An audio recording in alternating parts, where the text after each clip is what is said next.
days I'd been in the US and we were in San Francisco and we came out of a club and there was a black man sitting outside on his amplifier with his guitar case in front of him, battery on the side, playing the most amazing blues you can hear. And I realized you get these light bulb moments, no? I realized that this is the music in his bones. Blues is not in my bones. Rock and roll is not in my bones. Rags are in my bones. And then I told my mother कि आप मेरे को वो electronic tanpura भेज दो. And she came visiting me in I think it was 1999 or 2000, and she brought it to me in the US. And I turned that on, and then for the next 9 years, almost, it didn't turn off. Yeah.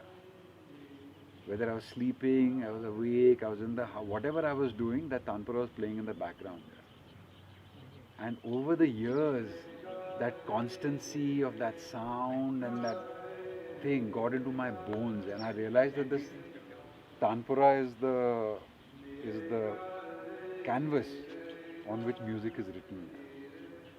So then when I picked up my guitar again, one day I was just sitting and I tuned my guitar to the tanpura.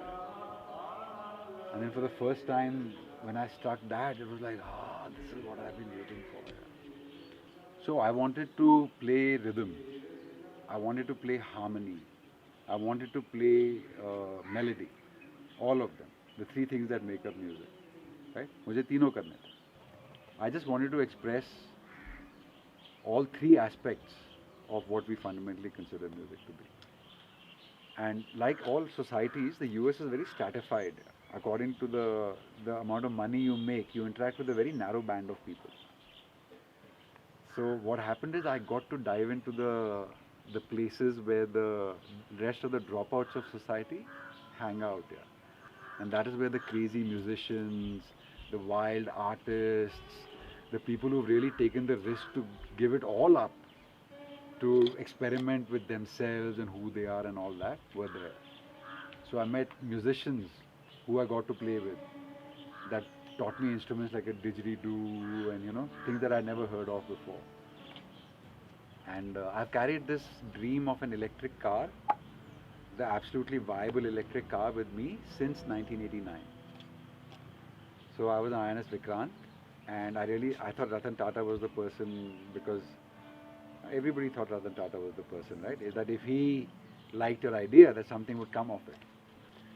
So one day I just called up Tata House, I think that's what their headquarters is called, and I bluffed the lady at the reception into giving me his home telephone number. And at 8:30 that night, I just called him and I said, "Hi Ratan, my name is Vivek Chaturvedi and I'm a naval officer and I have a great breakthrough and I'd like to discuss it with you."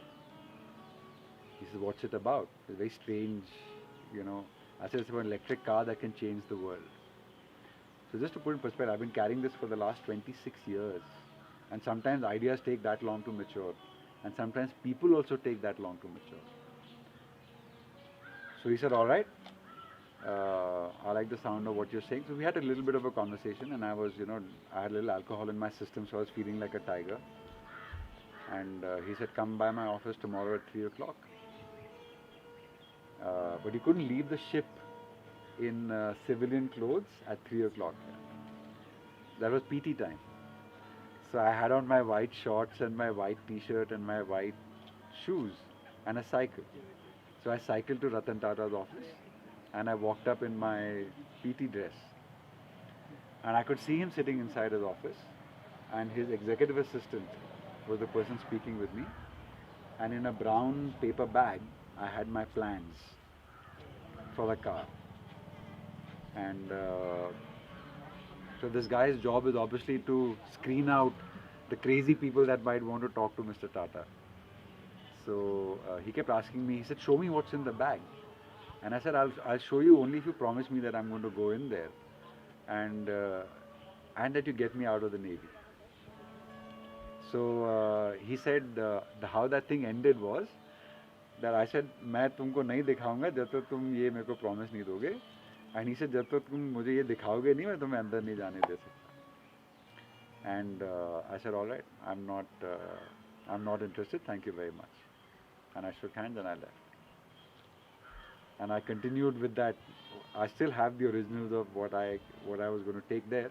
And the funny thing is that has not changed that much, because my ideas around technology are very elemental at one level. There are a lot of complex expressions of the technology also, but at its core level, when I say Adi Vidya, it's original knowledge. And Adi Nadam, which is original music. कि आदि नाद क्या था, पहला note क्या था जो बजा. So I've carried the seed from that time that there is something wrong with the way we and technology are together, and that can be changed somehow, that we can have a more graceful relationship with technology.